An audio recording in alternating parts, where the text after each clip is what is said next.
Hello, my name is Justin Bright, and welcome to Kerbal Space Program version 1.8.1 in my next small step RP-1 career mode playthrough. Ignition. And we have liftoff of the Mercury Redstone 1, who is just coming off of target here a little bit. Ooh, gosh. That's what I get for trying to be cinematic. Yeah, so we have here a Mercury Redstone that is now taking off over Kennedy Space Center. This is going to test our Mercury capsule on the very first use that I have of it right now.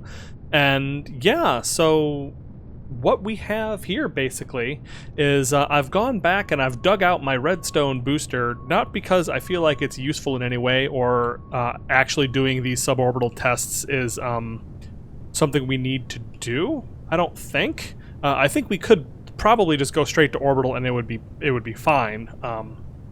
I kind of trust the technology that they've given us here in RP-1. There's no reason for me to believe that the heat shield is not going to work if I put a human into a 190-kilometer suborbital flight on this thing.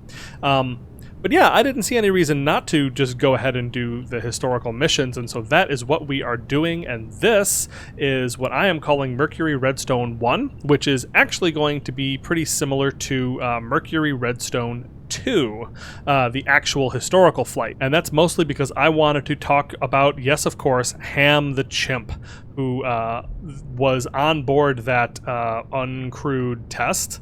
So we actually had an entire class of Mercury Chimp astronauts, which is amazing.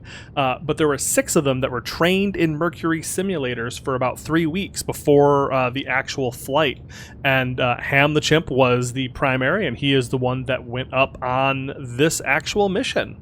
Apparently, Ham was full of energy and good humor and won out over the other candidates, which is just amazing, really. So yeah, this simulates that very flight where we were testing the effects of suborbital flight on a living being, on Ham himself. All right, so our actual contract wants us to get into a 190-kilometer apogee suborbital trajectory. I have picked up a suborbital flight, and so that is what we are basically going to do. We have burned out our redstone booster, and that has gotten us into a 213-kilometer apogee that we will be heading up to, which is very nice. Since we did not need to abort, I did actually set up the abort system, and I will be doing so on all of my flights, especially the ones that have humans. We can go ahead, and the next step is to just kick off that thing, and that's just going to fly away. Very nice. And then, also in keeping with the historical parts that I'm using, we are going to decouple the booster and fire the posigrade motors that that go on the bottom of this, which basically just separates off the capsule. And so, yeah, here we go. We actually now have the correct Mercury capsule. And while the capsule did its work, Ham the Chimp was pulling levers and pushing buttons and doing all the things that he had been trained to do, and he performed all those tasks admirably, which is great. But we don't have any need for him to do any work here. We are just testing things out. So I am going to flip this around, because I want to test out all of the systems on the Mercury capsule, because this uses the RO capsule's version of the Mercury, which has all the little parts and bits and bobs on there. It comes with RCS packed on there, and then there's this little extra RCS pack that goes on one side to help control roll. We have the posigrade motors to separate the booster. We have the retrograde motor, which is supposed to get us out of orbit. Got the little nose cone antenna, fairing an antenna up here. And yeah, so it's one of those things where it doesn't feel like a game almost. It feels like I'm just kind of simulating or like watching a video of what the real Mercury flights were, at least when I'm doing these sorts of things where I'm not actually doing anything new and special or pushing any boundaries or anything like that. Because it kind of gives me all the parts, and I didn't have to do any work to put this together. It's just like kind of snaps together and then it works. you know, until at least I start trying to do really silly things with it. Like, I don't know, maybe I'll do a Mercury rendezvous. Maybe we'll do lunar return. No, I don't know. We'll see. We'll see what we actually end up getting up to with this capsule, or if we end up just kind of pushing straight on to Gemini. So yeah, we are simulating the flight of Ham the Chimp in there and making sure that things go well, because on the real mission, Ham did not have a great time. There was a whole bunch of failures. There was a drop in cabin pressure, early abort due to the flight path not going correctly. Like, it kind of started tipping up like my old X-15 did. And yeah, that was problematic, but we will have no such trouble here. It looks like our booster fired perfectly correctly and is now drifting slowly away from us, and we are, you know, doing our thing as we get up, as we make our way up to our apogee. Oh, we have passed our apogee actually, and we are coming back down. So what I'm going to do now is we are going to tilt the spacecraft, I think. All right, so we are going to tip it up this way a bit to cut our vertical velocity a little bit as we come down, and make sure that we come back on a safe trajectory. We're not going very fast, so I don't think it's going to be a big deal. But I think in when we fly this capsule orbital, that is something that's going to end up being important. And firing our retrograde motors, which I think, like, these nozzles fired independently, like one at a time, and so the thrust curve on this thing is bonkers to, I guess, simulate that, because we go up to 100%, and then we're firing at 100% for a minute, and it, like, that's what makes this so strange, because it doesn't know what to think about the rated flow on these. And it drops it down to 50, like exactly 50. Now we're down, and now we're thrust curving down to nothing. So anyways, I'm not sure exactly what that's supposed to represent, but it's just something that I found strange because it gives you really weird numbers in MechJeb. All right, so yeah, we have cut our velocity a little bit, and we are coming down towards the top of the atmosphere. If there was actually an astronaut in here, we'd be doing all sorts of lovely science, but it's just a chimp, so we're not going to make them do any more work than they need to. Now that we are coming down, it's time to decouple the retromotor pack and the antenna fairing. So we'll pop those off, and that leaves us with just the parachute exposed and the heat shield on the bottom. So let's go ahead and arm the parachute.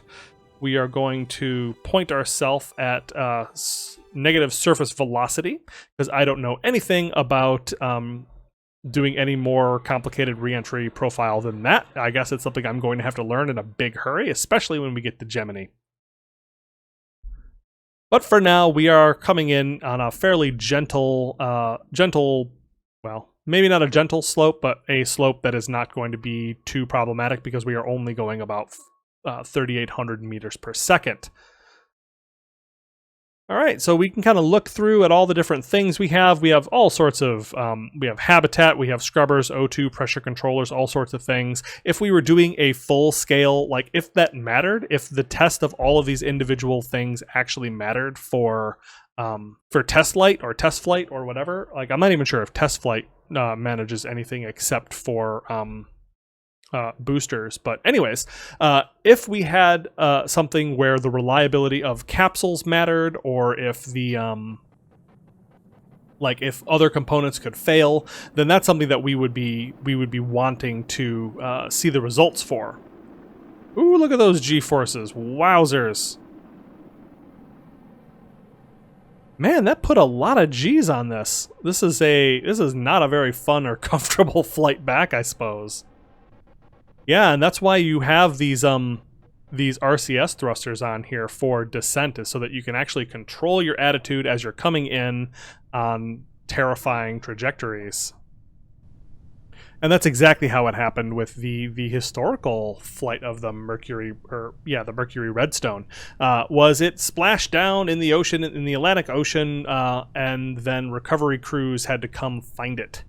So they sighted it with a plane and then sent in sent in the recovery vessels, and Ham was recovered successfully. He lived out the rest of his days in the National Zoo in Washington, D.C., and then out to North Carolina. Yeah, so he did not have any significant adverse effects from the environment of space, and he taught us a lot on our way about whether we would survive when we sent people up there, and it looked like that worked out just fine. This mission has been greatly successful so far. I'm so excited to be digging into the Mercury program and beginning to get our manned space flights moving. This is kind of a vanity mission for myself right now, is this one in particular, just because I wanted to talk about Ham is really all this is. All right, we are about to touch down in the Atlantic Ocean after a completely nominal flight.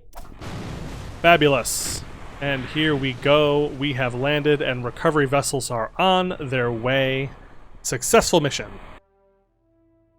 All right, so with that mission complete, we now have finished up our early power generation and storage technology, which I'm pretty excited about. There's lots of solar panels here that I'm pretty well looking forward to using. We've got hinge solar panels, which I could not be more excited about, because that is going to allow us to change up our designs quite a bit and gather more power.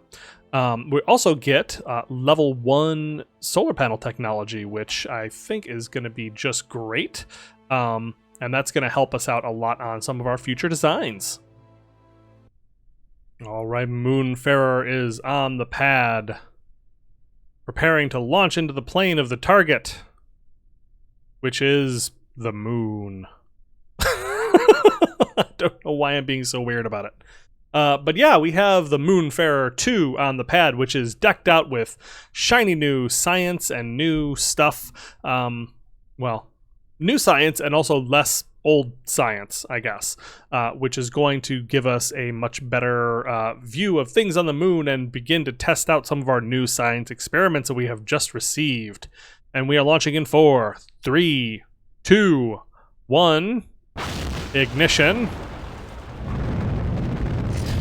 And liftoff of the Moonfarer 2 on our Tela 1 rocket system, which is, yes indeed, this is, we've upgraded kind of now. I feel like I've just kind of rolled into it and I haven't really been talking about the different technology levels of my boosters over time, but this is approximating the Atlas D at this point, which is like very much production line, very much something that is going to be, that was used like almost 100 times, I think it was launched, something like that.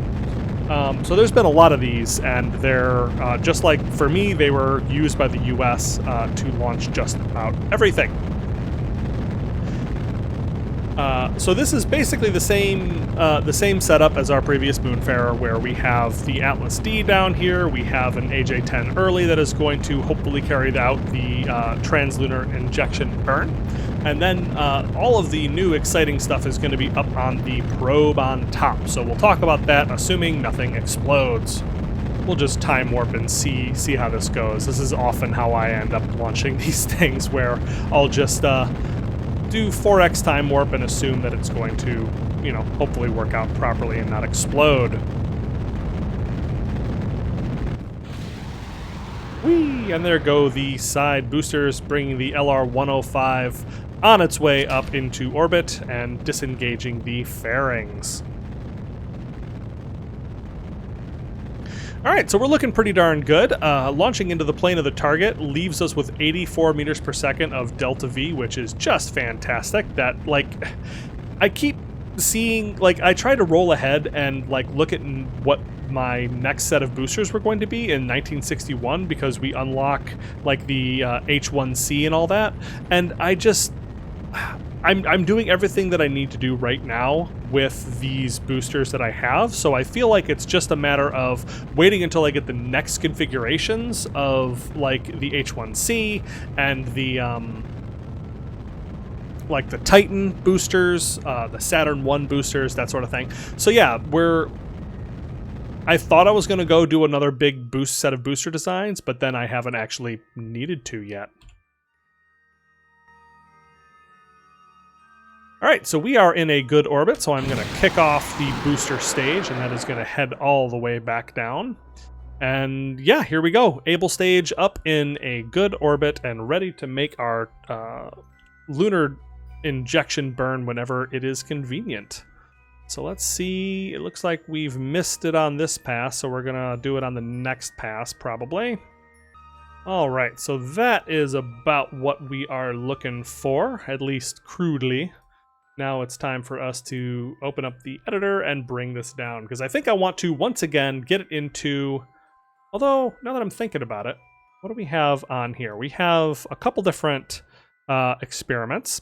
We have the Cosmic Ray Science experiment, which is just low and high, no biomes.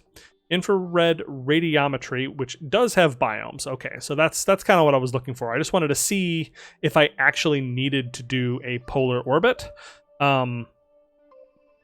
Because, you know, if you don't need to do one, I'm not sure why you would. Thinking about this now. I think it would actually still be useful to put ourselves into a polar orbit, just to make sure that we get as much biome science from infrared radiometry as possible. I'm thinking that we're going to do, once again, that goofy thing where I got into an orbit that was... we got into an orbit that dipped down into the low orbit regime, which is like incredibly low, annoyingly so. But if we get ourselves low enough, then we're going to be able to have our orbit get that low science and get that biome science from the new experiment that we have. And I don't think there's any good reason not to do that. So let's go ahead and figure out what that looks like. All right, so we've got ourselves on a trajectory that is going to have us impact with the center of the moon here.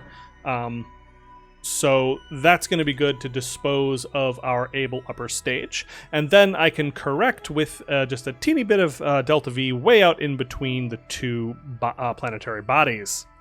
All right, we are time warping around to the execution of this trans-lunar injection burn. Okay, I don't know what I did, but I apparently stopped executing the next node, so please do execute the next node, MacLeod. Thank you very much.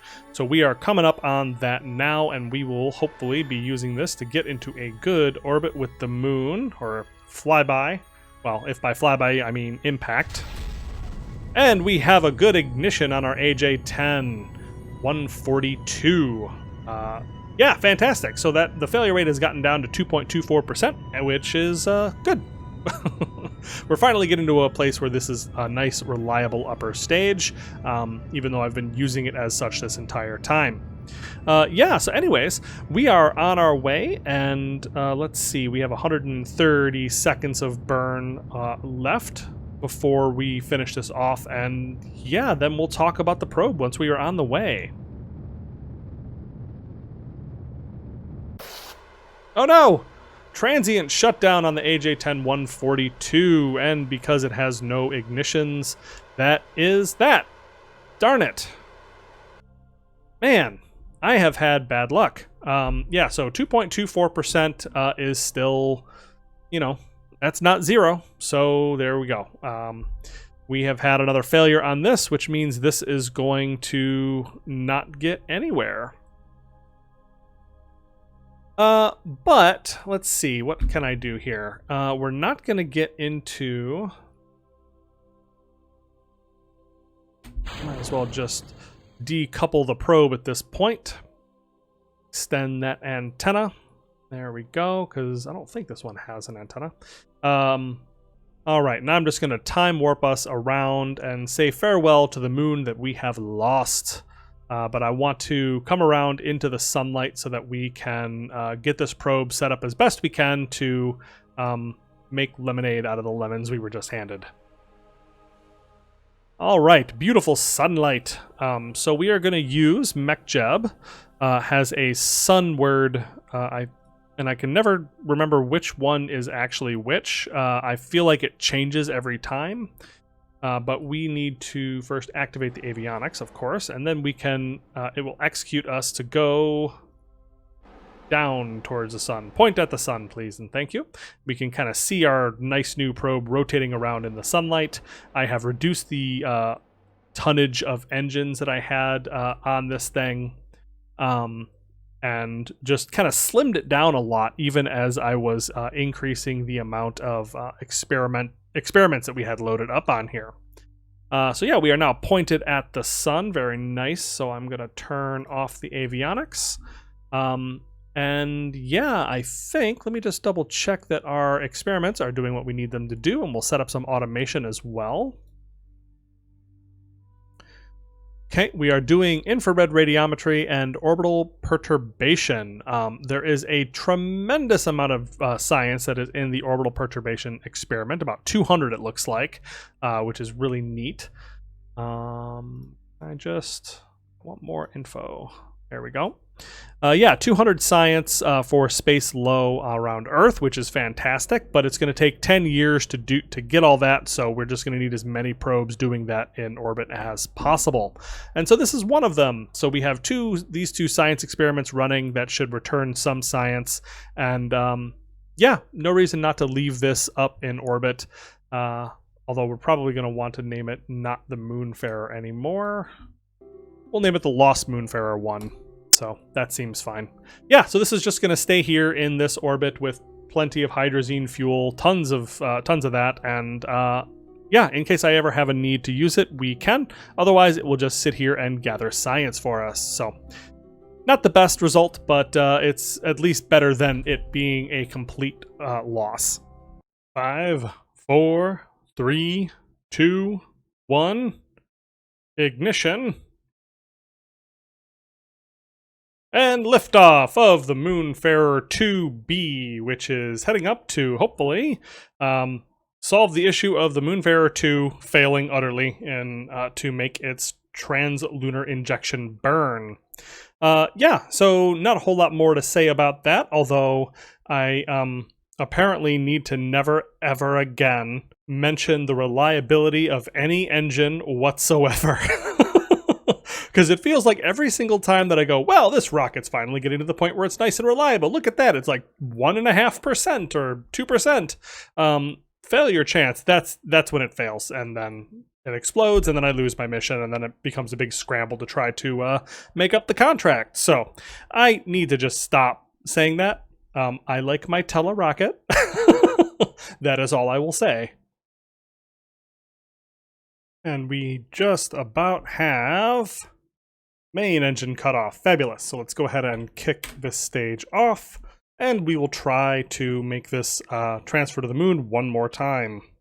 All right, and so MacLeod is taking us around once again to try to execute this node. All right, AG10, I really need you to work this time. All right, we have good ignition, but now we just need to see if we will make it all the way through this burn without any further issues. All right, just a couple more seconds. And there we go, burn complete. Mostly. It's going to try to correct that a little bit, but that's fine. So yeah, we are now heading out towards the moon, which is just fabulous. Our Moonfarer 2 probe that we sent up previously is already sending down science, which is very, very nice. We'll actually name this 2B, like I said I would. So yeah, that's going pretty well so far. It's nice to have more scientific probes because we are actually running up to the end of the science that I accrued after the big shot that I got from my returner probe and all that is running out already. I always forget to turn off the or turn up the node tolerance to not have it do that when you're using high thrust stages.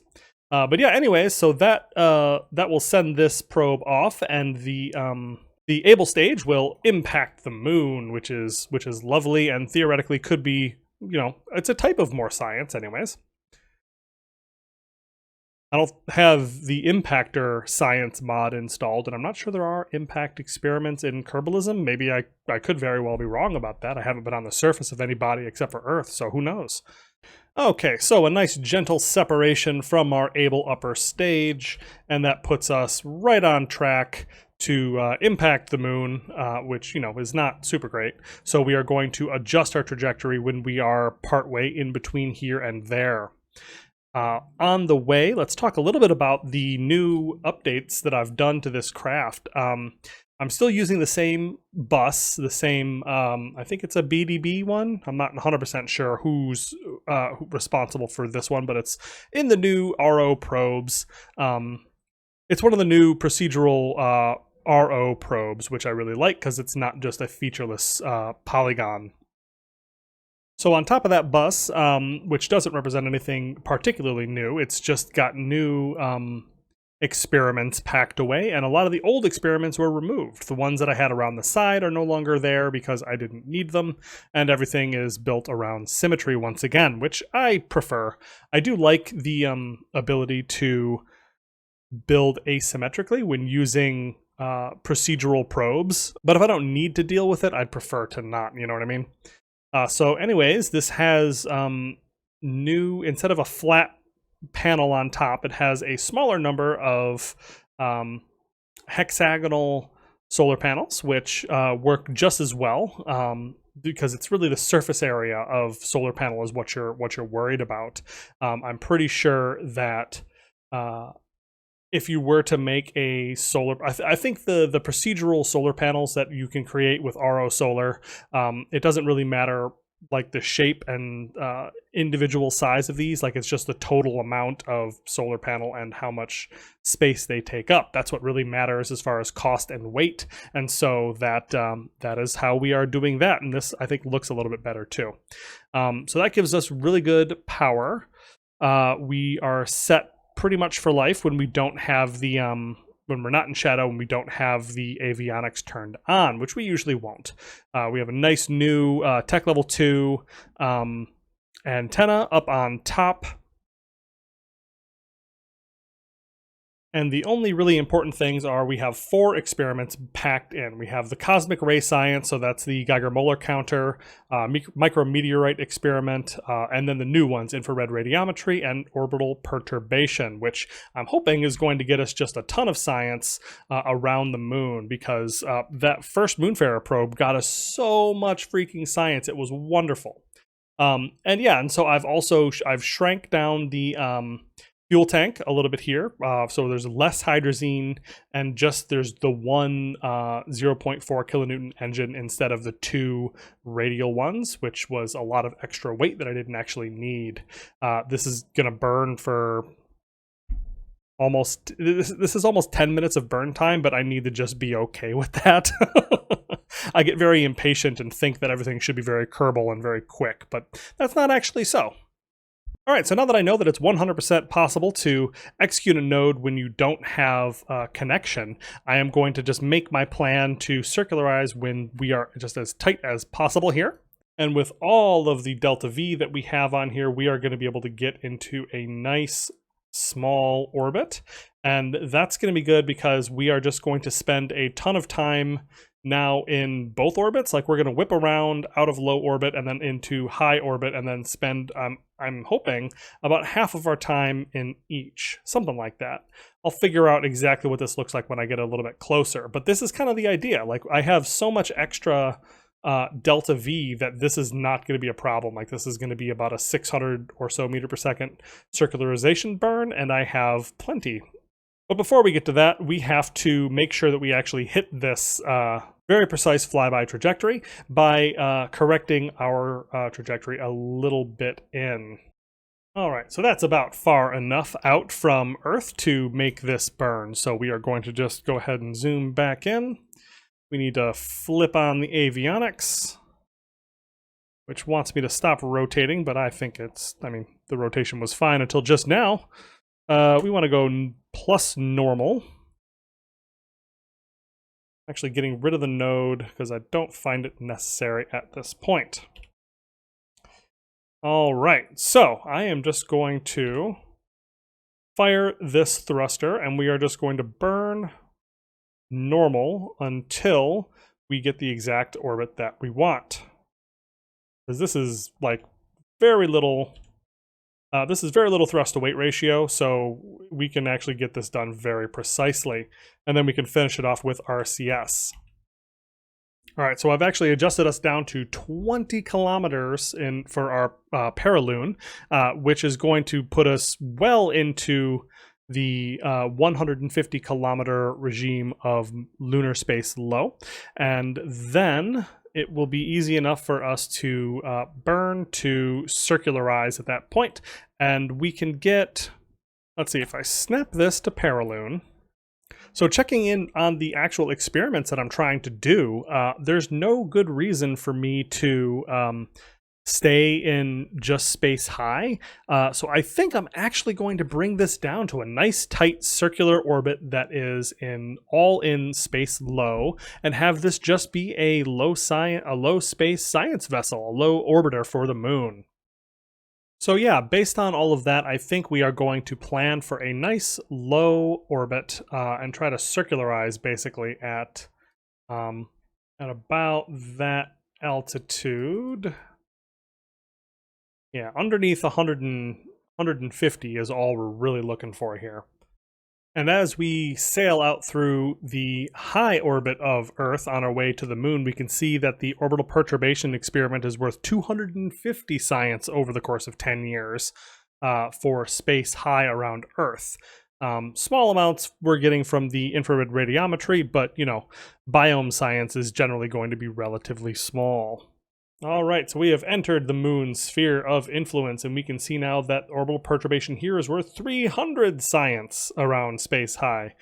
So yeah, there's a reason why I'm really going to do some focusing on getting these probes out. You really just need to have like a fleet of orbital perturbation satellites that allow you to vacuum up all that delicious, delicious science that will get us moving forward and get us a lot of free KCT points. But for now, let's go ahead and turn on RCS and execute the next node to get ourselves circularized. And as I can talk about that, I can actually talk a little bit about orbital perturbation. So this is something that we don't actually get to see for those of us not using Principia. We're not actually going to see much in the way of orbital perturbation, but that's something that we would be seeing if we were doing these experiments in real life. So the Lunar Orbiter and a lot of other vessels that orbited the moon did so at varying altitudes, and generally pretty high. There's not much that has been launched into and left at low orbit around the moon, because the gravity of the moon is lumpy, and same thing with Earth. And there's also other bodies out there like Jupiter that's pulling on us from afar, and that's actually a big part of what that orbital perturbation experiment is. Oh man, picture opportunity here.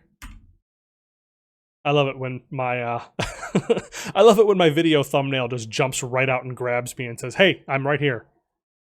So the orbital perturbation experiment is like trying to determine what that gravity field that's a little bit funky actually looks like, because for a lot of these orbits, they just wouldn't work. Like these very stable orbits that we get in stock Kerbal Space Program and even stock RP-1 without using Principia, the gravity of other bodies is not affecting us, and therefore we are not getting an accurate picture of what it is like to be in this orbital environment, where we're being pulled on by things far away and also very close, and we have to deal with those, and orbits are never really particularly stable because of that. And so that's kind of what the experiment is testing or nodding towards, but it's something that we would be dealing with a lot, and it's a reason why there's not a whole lot of stuff that is this low over the moon, because we are alarmingly close, by the way. We are just 44 kilometers above the surface. Anything that was left that close would probably be thrown out of that orbit or smashed into the moon by the lumpy gravity therein. And also, when you hear about like Lagrange points, those are points that and I'll talk about these more probably a little bit later on, but those are points that are a lot more stable based on, they stabilize the gravity of multiple bodies between them, and therefore are places where you can kind of park a probe without ever having to worry about its orbit drifting out of position.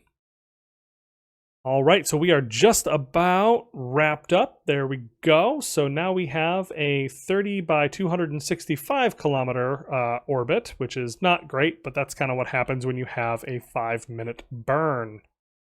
And luckily, we are in such a place that we are going to always have connection, at least until we rotate around the moon a little bit more. But for now, that makes this very, very handy indeed. So I am just going to, let's see. All right, so I just popped open the Kerbal Engineer, and it shows, yes, indeed, high space altitude is 150 kilometers, so we want to be below that. Okay, so 145, that sounds just fine. All right, and so we are bringing that orbit down so that we are in a nice, small, circular orbit around the moon, and we will be grabbing tons and tons of science and sending that back home. Let's see. What is the deal? Do I need to be eccentric or something?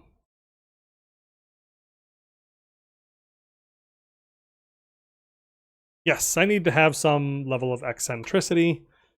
Minimum eccentricity of 0.04. Which means I would have to be out of the... Well, darn it, that's annoying.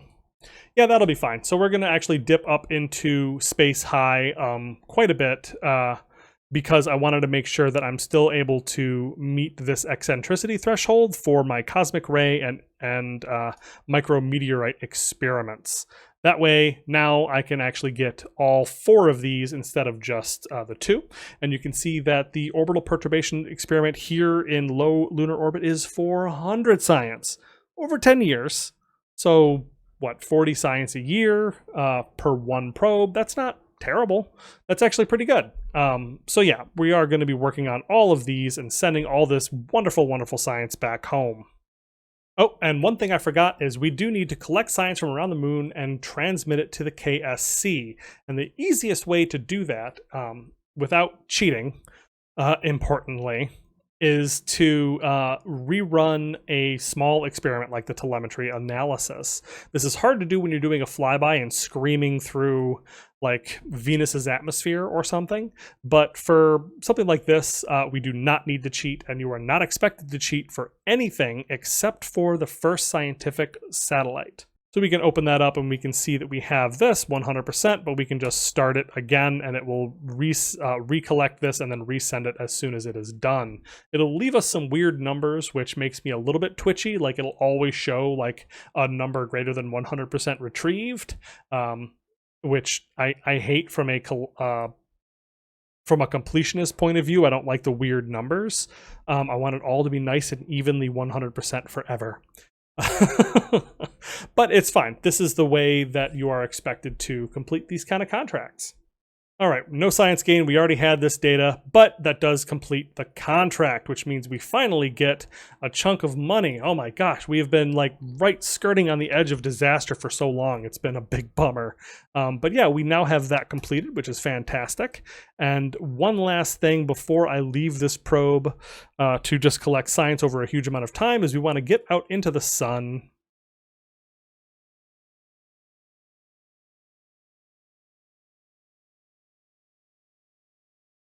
You can turn off telemetry analysis, that's fine. And then we want to point ourselves sunward. So sun, I think we determined that it's down.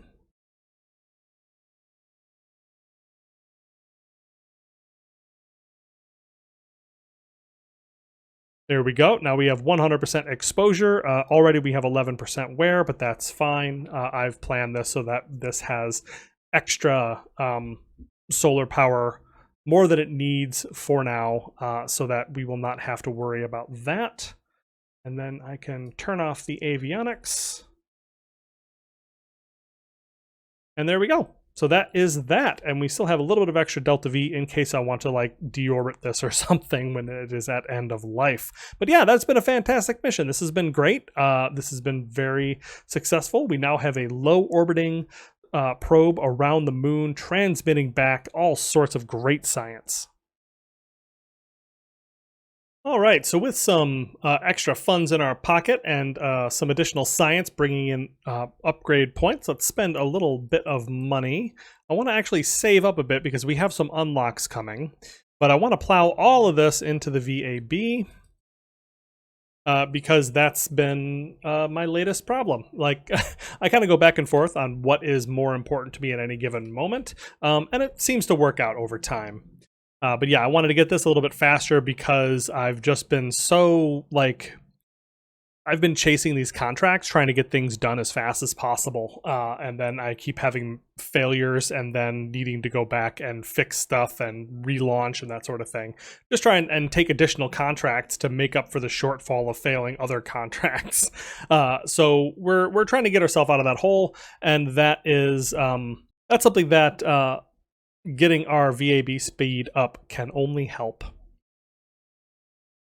So we got a couple more of these missions that we already have planned to get out of the way before I get into digging into some new stuff.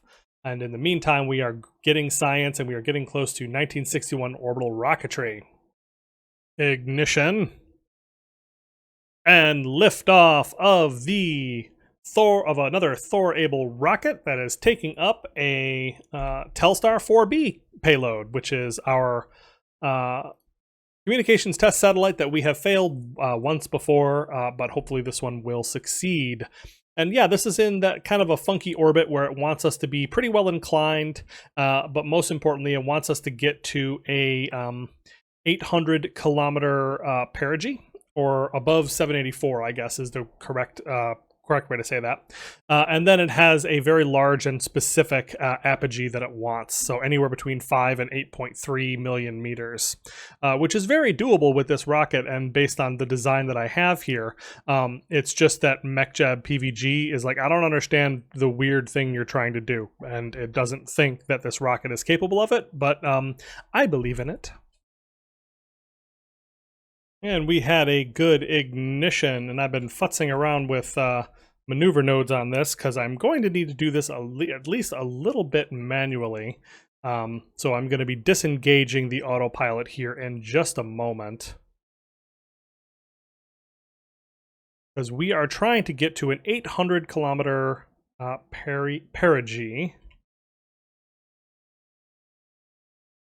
So theoretically, that should be bringing us to about that, and so we are cutting off there. Very good. Okay, so yeah, we can just disengage this autopilot. Very nice. And now I need to just see if I've planned well enough for this to work. So I'm gonna add a maneuver.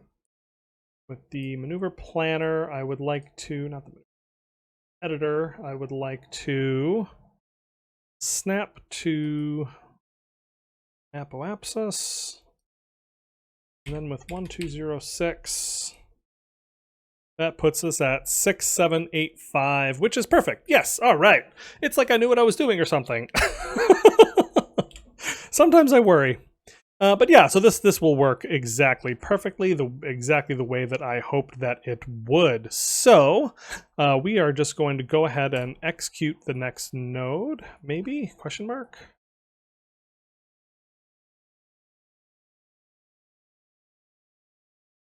No? Okay, well, abort node next execution, and I'll do it myself. Oh, I'm still in Ascent Autopilot. Yeah, anyway, so that can go away.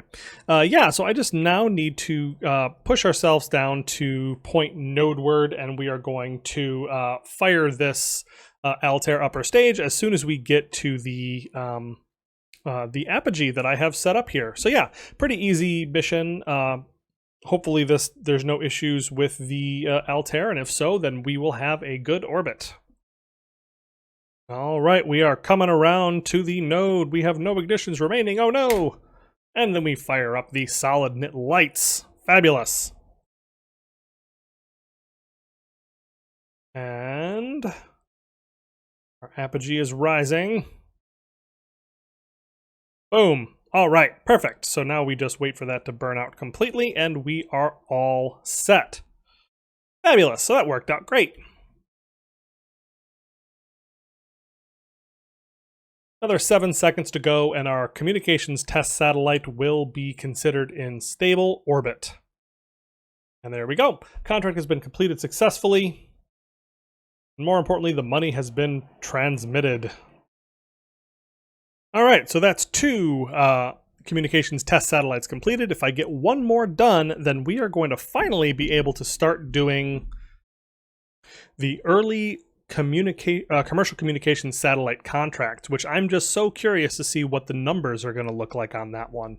I don't think it's going to be like as valuable as lunar missions or something like that, but I do think that having a nice stable way of making money is an important way to kind of go through the game, and it unlocks some other things for us as well. I also have a design ready to go for our early communications network, which I'm really excited about. And we will push on that one in a little bit. And I need to remember that I actually need to put ComSat payload on the craft. I also have my Earth to Mars transfer window coming up just alarmingly fast. We do have our tracking station upgraded to level 4, and I have probes that are capable of going that distance and antenna that are capable of transmitting at that distance. So yeah, I feel like that's something that I need to start thinking about very, very seriously, is putting that mission plan together so we can get a probe to fly by Mars. How cool would that be? That would get us a ton of science and a lot of money from the contract as well. So I think that is going to be like one of our first priorities as soon as we clear out our mission backlog. So with Telstar 4 having flown successfully, we can scrap the duplicate, which leaves us with just a Tundra orbiting satellite and Mercury Redstone 2 coming up as on our launch calendar. And I really don't want to delay on those because the Tundra orbit satellite is going to fail in 100 days and suborbital flight fails in 160. I probably didn't need to take this as early as I did, but it did bail me out of a particular bind that I was in. So yeah, I get these contractual obligations out of the way, and then I think it's time for us to go interplanetary. Meanwhile, it's time for 1961 orbital rocketry. So this one is pretty interesting, and I'm not sure. I feel like I'm in kind of a weird spot as far as the designs that I have. So in the 1960 orbital rocketry node, I unlocked the theoretical but tested Juno 4 6K upper stage engine, which I haven't found to be any useful or any more useful than the AJ10 mid. Maybe I'm just using it wrong, but I haven't found it to be so much more interesting than that I've been wanting to jump in. It is part of the Vega program, which is a really interesting set of engines that uses the Juno 4 and then the X405H.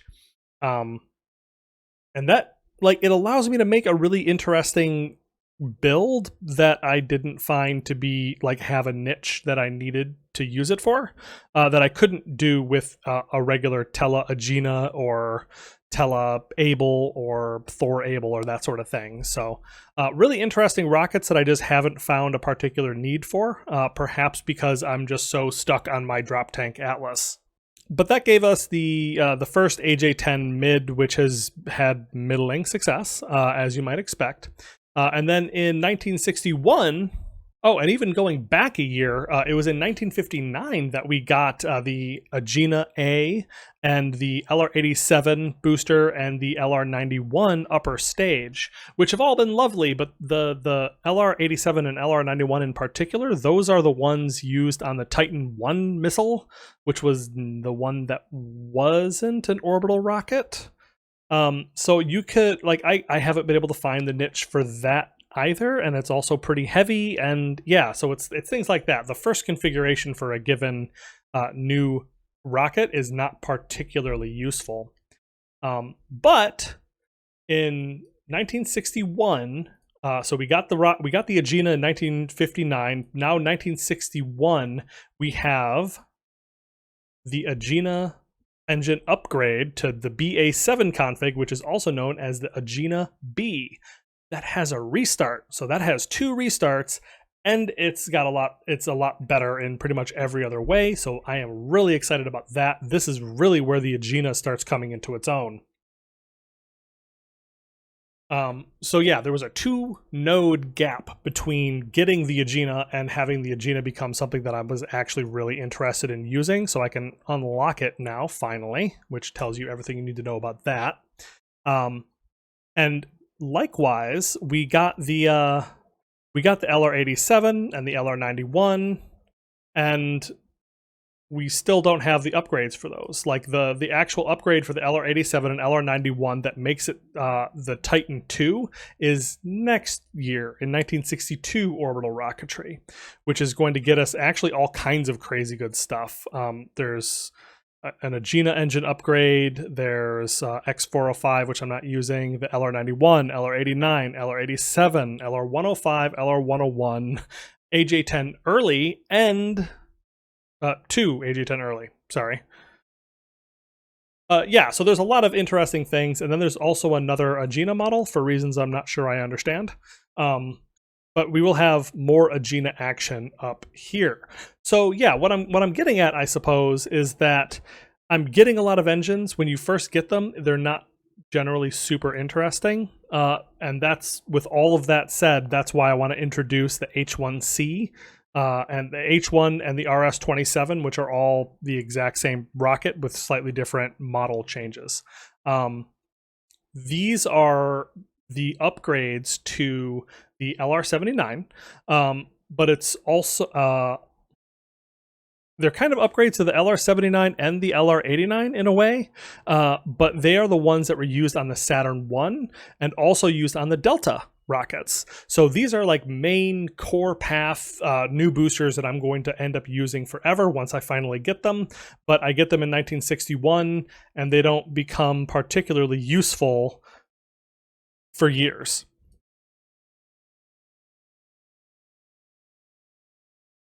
So there is the H1 configuration all the way over here in 1964 orbital rocketry, and I'm not going to say like you can't use the H1 before this point, but the general wisdom is that first configurations are bad, and so I guess we wait a little while before we start building anything new. I actually tried to throw together like a quick Saturn I booster, and it's like, with my current material science and these engine configurations, to full burn 8 of these H1Cs was already like 380 tons with no second stage, no payload, nothing. So not only bigger than my current pad, but bigger than the next pad also. So anyways, we've gotten the 1961 orbital rocketry. Gosh, I feel like that was a long way to say that we got exactly one thing that I find useful, and that is the Agena engine upgrade. And we have started to get a ton of good science from our Moonfarer 2B. Has been transmitting back all kinds of good stuff, and wow, look at all this.